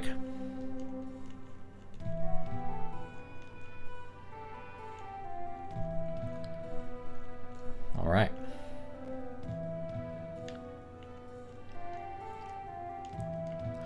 The Empire's taken possession here. The Empire's taken possession here. The Empire's taken possession here.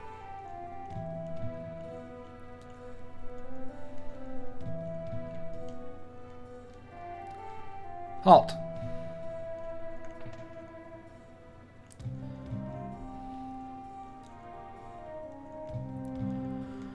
Heard they grabbed a famous general who turned traitor. She's locked up.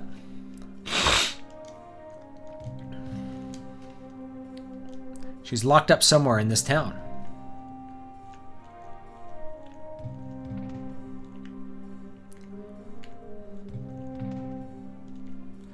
Look, as luck would have it, I'm fresh out of merchandise. I'm gonna pound your face. That's if I need to get the merchant stuff again. What I found confusing here is that NPCs call green soldiers low ranking, but their bestiary name is officer. Alright.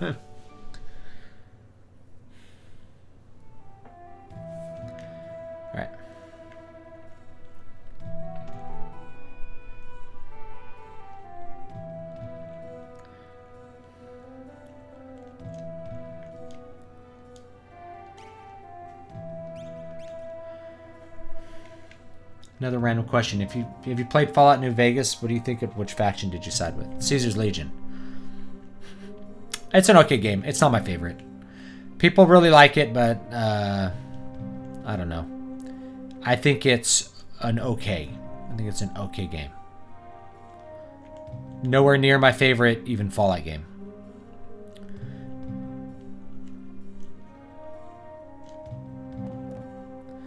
I'm not a big fan of like Fallout, Bethesda Fallout. I find it aesthetically just very boring to look at. And I just don't find it very interesting compared to like old school Fallout. A lot less roleplay. I have Fallout 4. I never even bothered to play Fallout 4. You know, give you an idea kind of how things are. How do I get into this house? Go around some other way. How did I get down here?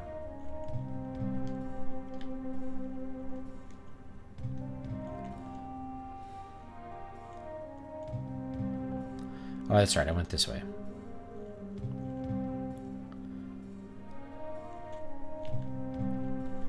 Yeah, how do I get down there?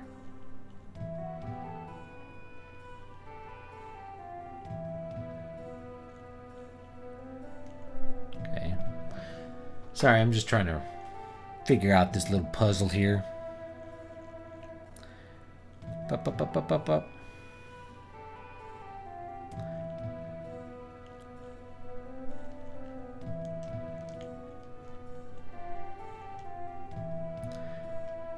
Cool if I could like hop in the robot, you know?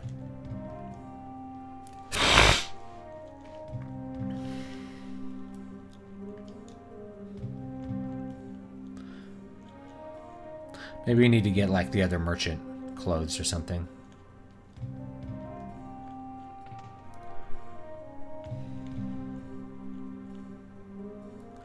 Yeah, it's probably the new merchant we need to take a look at. Famous generals locked up somewhere in this town. Can I talk to this old man?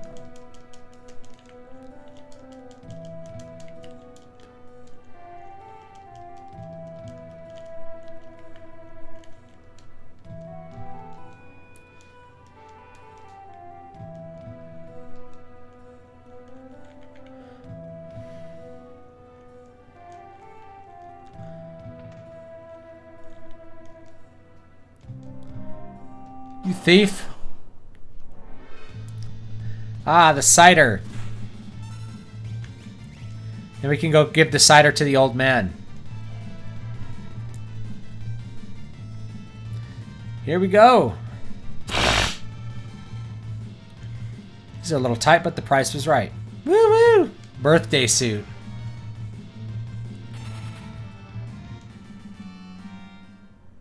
Did I get the cider? Took the old man's cider.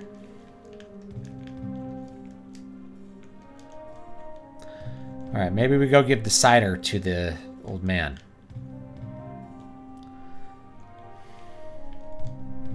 I'm not buying anything. Alright. So let's go do that. Let's go give the cider to the old man. Random question, but what war do you think has been more propagandized? World War II or the Civil War? Civil War, I mean, here it's the Civil War. Because the more I learn about both, the more everything I taught seems like a huge lie. Yeah. I'd say the Civil War. I mean, the Civil War is, because it's further back in time, it's almost a mythological. It's like almost mythological, the way that it's taught. You know? And it's like the World War II is almost taught mythologically as well, but... Huh? Secret passage? Well, there is one that leads to the rich man's house. Go downstairs and give my grandson the password. It's, I forget.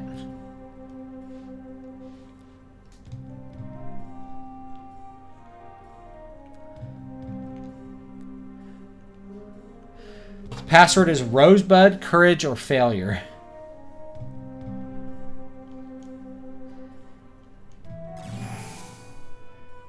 You're an Imperial spy. Can't fool me. Alright, we gotta do that again. Gotta steal me some new clothes fast. Alright, so it's not Rosebud.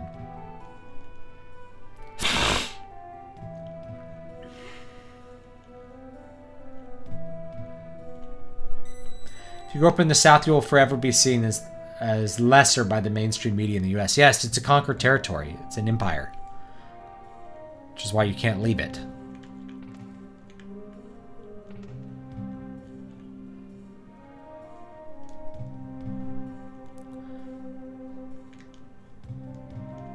Oh boy. He said the password was I forget, but it wasn't like it wasn't an option. I forget wasn't an option.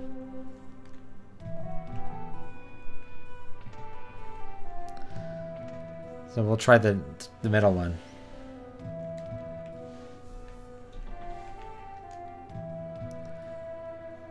Alright, well, it's courage. There we go.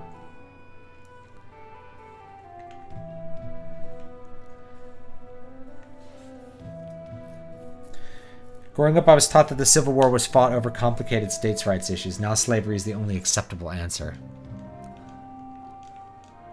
Yeah. And the South was bad, and it was full of bad people, and everyone from the South was bad. And it, you know, they're going to revise the death total to exclude all Confederate soldiers and civilians that were killed. I think that's like the next logical step. The Imperial troops have turned this house into their headquarters.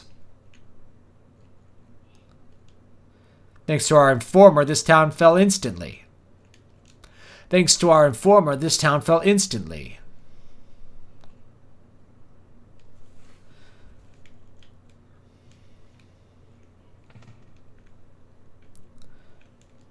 Oh, what have I done? I betrayed the town and I didn't even need the money. That's what you get. Yeah, it's almost time to quit. Almost quitting time. Chung Chung, Magitech armor. Wind the clock. Oh, that was just a jump rope rhyme.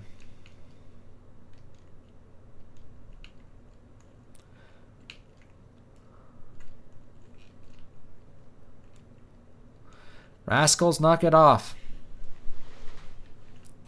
The North needs to get over it.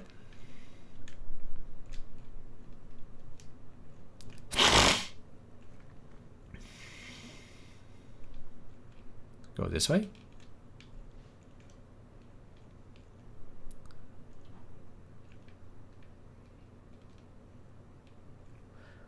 Oh, the sound stopped. Behind the books in the bedroom. Thank you. Wind the clock, wind the clock.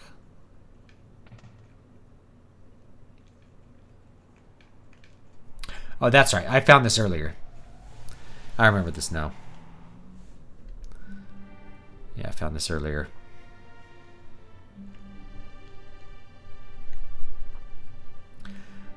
I've seen her before, of course. She's one of the Empire's generals.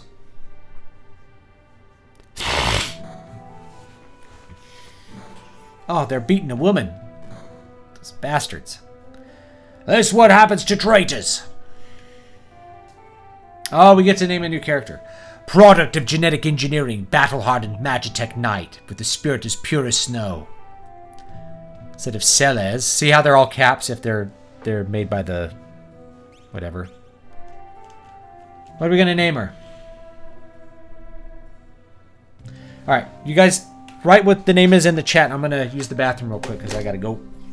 I'll be right back.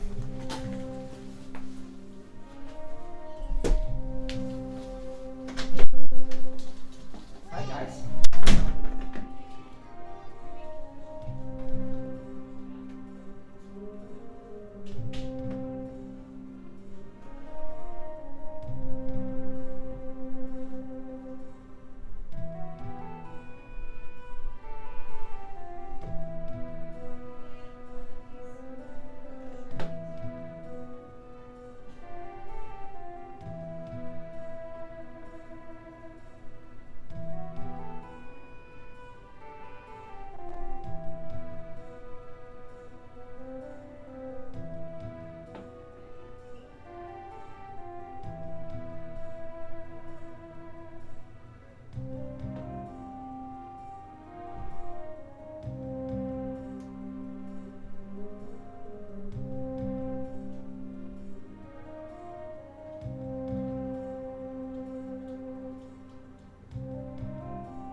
Honey, but you don't need to come in here.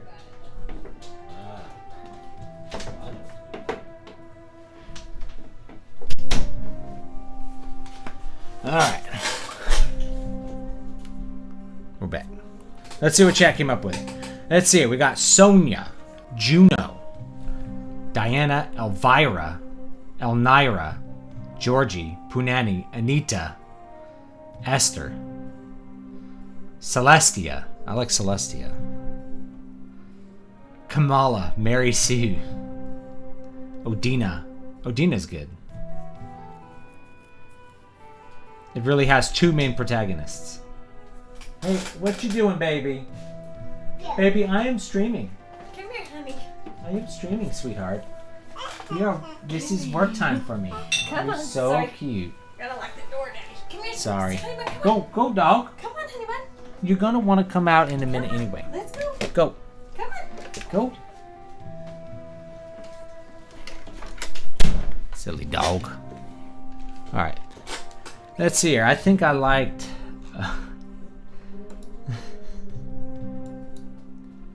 Eowyn... Not doing Labia. Elnira. Gina. Shaniqua. Shaniqua won't fit. Let's see if Celestia... I don't think Celestia will fit, but we'll try it. I think I have turbo turned on.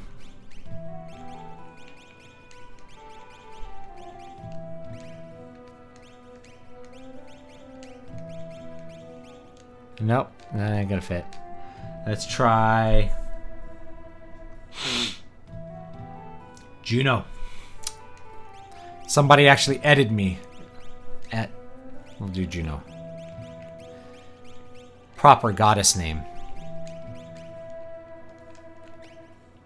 There we go. So the mighty Juno has fallen. Ha ha ha ha! How can you serve those cowards? Hold your tongue! Isn't it true Kefka's going to poison the people of Doma to the east? Shut up! Stop talking about things we already know about. I'd hate to be in your shoes tomorrow. Keep a close eye on her. Yes, sir. I can go for days without sleep.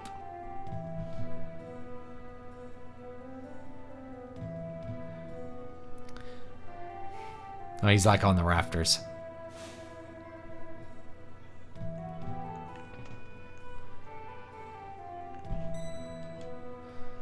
That's nice. We'll save.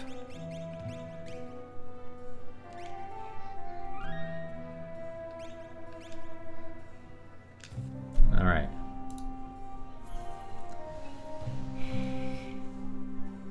Stop expositioning. What's with all this exposition? Just expositioning and expositioning. Old clock, it's ticking. Wind the clock, wind the clock. I think I already did this. It's not ticking.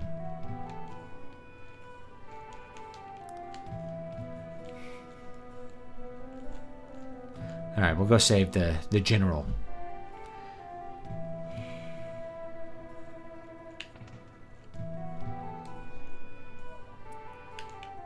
He's asleep. Remove her chains.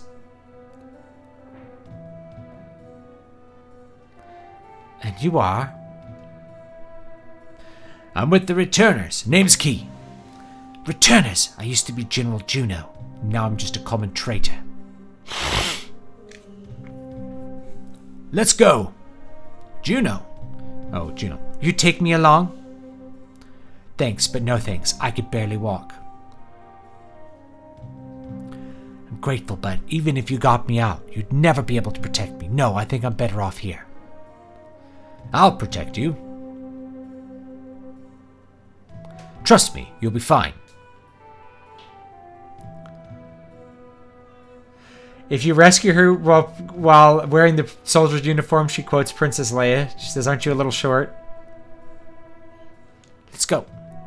Wait. This soldier has something important on him. There's a clock key in his pocket. Take it. Took the clock key. Oh no, he woke up. Yeah, like the stealing is wrong. Stealing is wrong.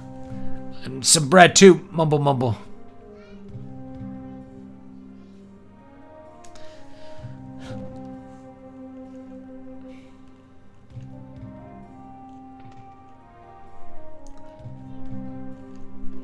Is she in the party? Yeah, she is. She's high level. Equip.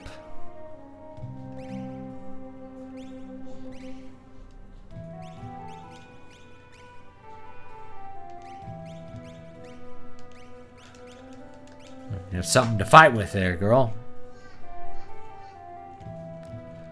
This one is not ticking. Wind the clock. There we go.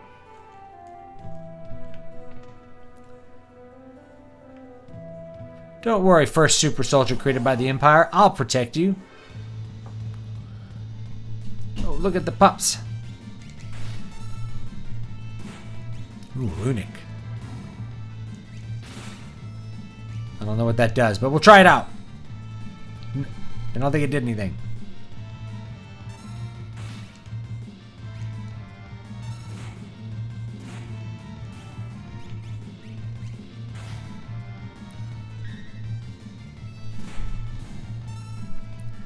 She's 8 levels higher. I can see why she doesn't trust him to protect her.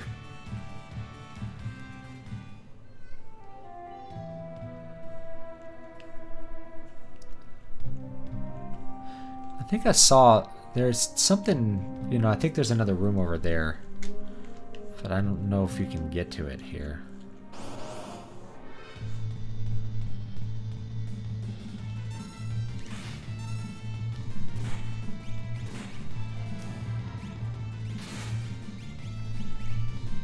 Oops. Yeah, I think I have like an A turbo set up on accident here.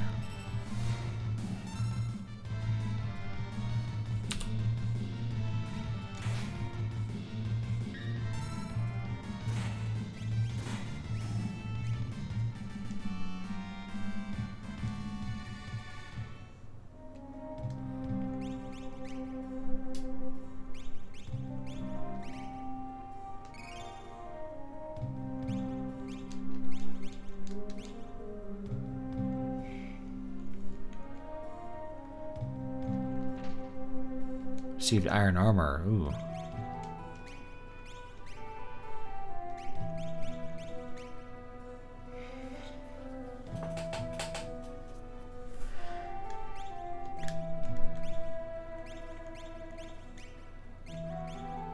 Put on the iron armor. He really needs it more than she does.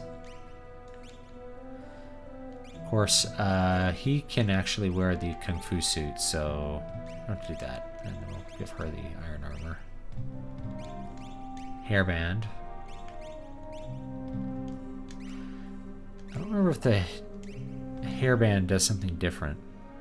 I think it does, actually, so we'll put it on. Plumed hat. That's better. Okay.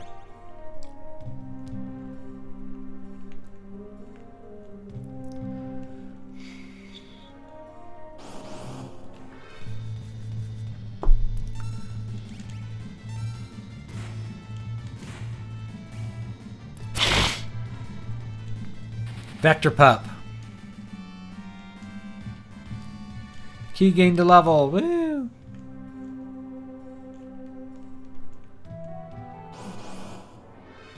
Monsters.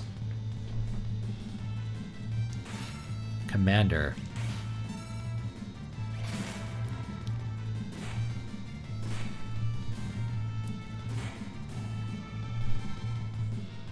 And the pup runs away.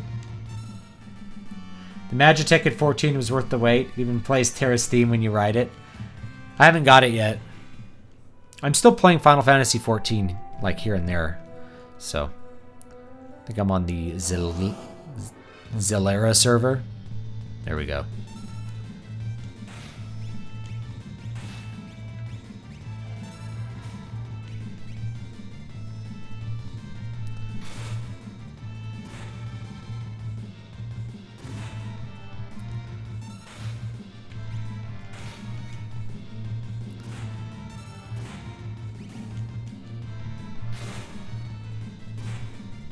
Use some potions here.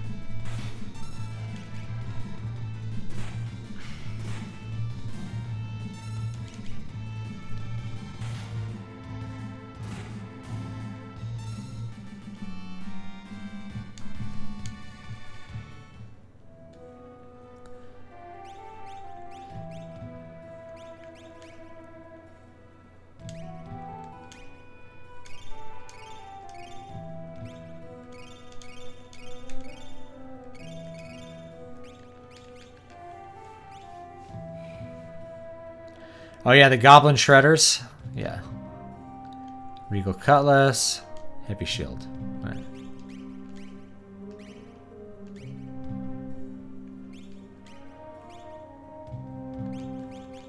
All right. Okay, we've got a sword. That's good. Oh, 3 of these guys.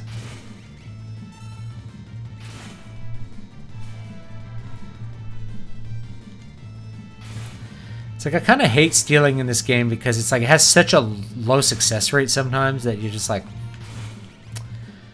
it's just like a waste of time. Like you wasted a turn. Don't end up stealing a lot.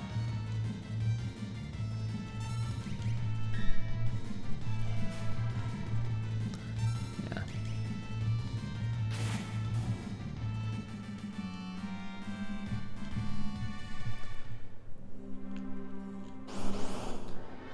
More guys to fight.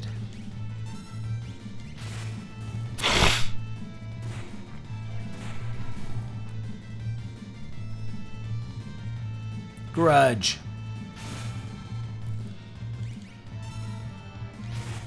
I didn't put any relics on her. I probably should.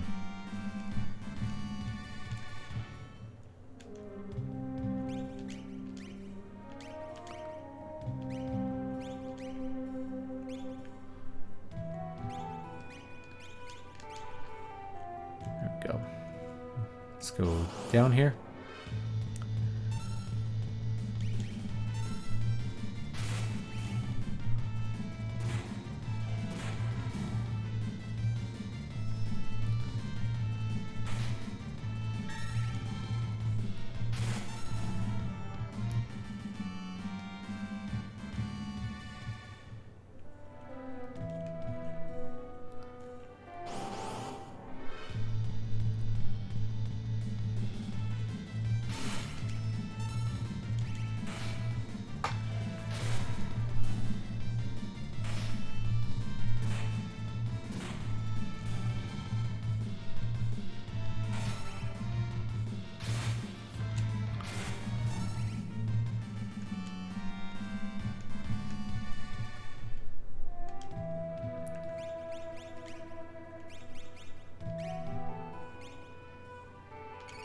Oh no.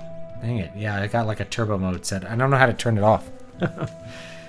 I think I have to turn it off in like the INI file or something.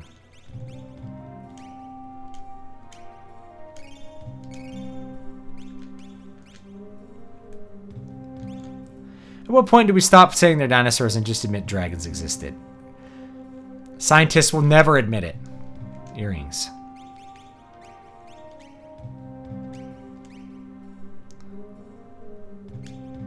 More powerful if paired.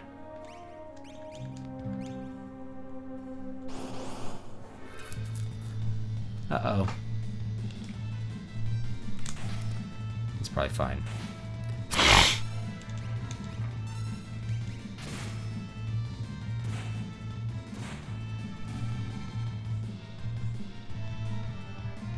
Attack me from the back and then run away.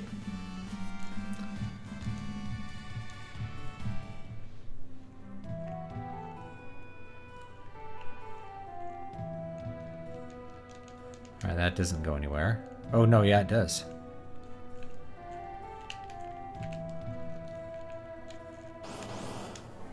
I can't seem to get out of there though.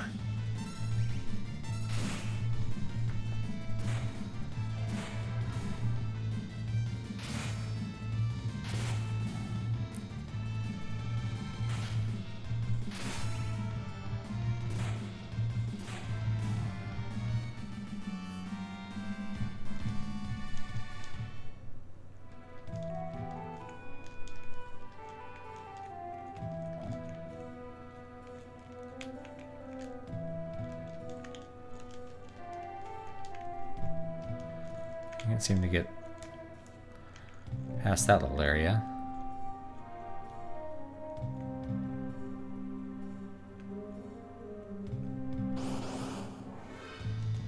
What about dinosaur genders?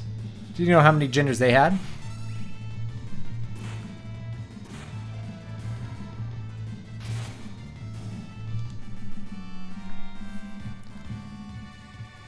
These keys leveling up a little bit here.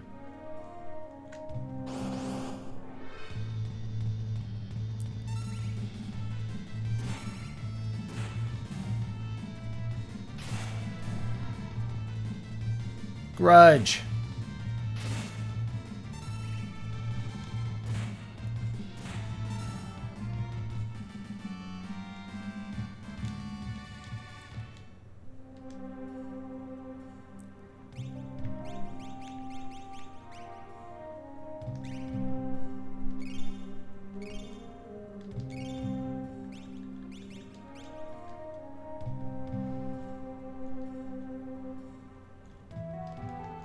Is it just a dead end? Okay. I guess we have to take these stairs here.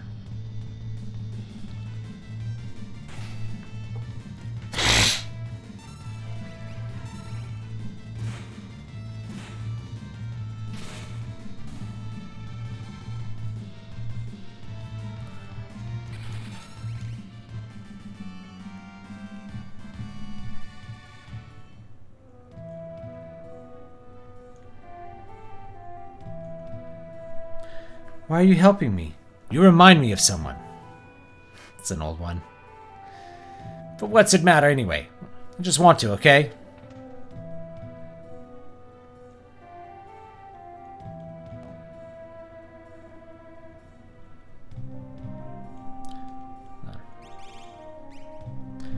Alright.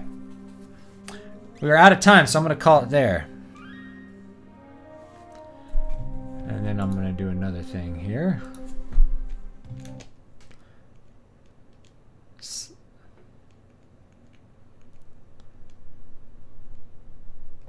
Save the state too.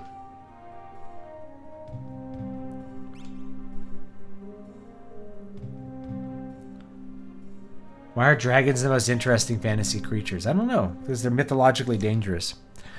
Anyway, guys, thanks so much for hanging out with me today. Sorry we got started just slightly late, but it'll be fine. I'll see you guys next time. Newest book is a fantasy horror book. It's called The Wasting Desert. It does tie into my bigger Eternal Dream stuff, so if you're into that, you will probably think it's kind of cool. So check it out. It's over on Amazon. It should be like a little 2-hour read, and it should be fun. So check it out, and I will see you guys next time.